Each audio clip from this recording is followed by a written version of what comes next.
Lancia Pu+Ra HPE. The Lancia brand, owned by Stellantis, has unveiled the Lancia Pu+Ra HPE. This concept car embodies the brand's new, all-electric future.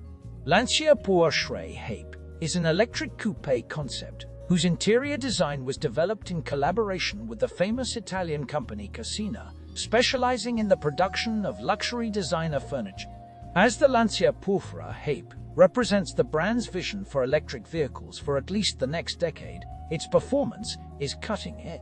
It boasts a range of more than 700 kilometers, fast charging support, allowing a charge in just over 10 minutes, and low power consumption, less than 10 kW per 100 kilometers. Aerodynamics. Lancia Pu+Ra HPE. Notable are its high aerodynamics, aided by a low-glass roof, cameras in thin housings that replace conventional side mirrors, custom Goodyear tires, and 3 front skid plates. Lancia Pu+Ra HPE became the first car with the SALA virtual interface, which will later be introduced in the new generation Lancia Epsilon. This is a minimalist, intelligent virtual interface that combines the functions of an audio system, climate control, and lighting. In this way, the driver and passengers can adjust the vehicle's interior environment with a simple push of a button or even voice command.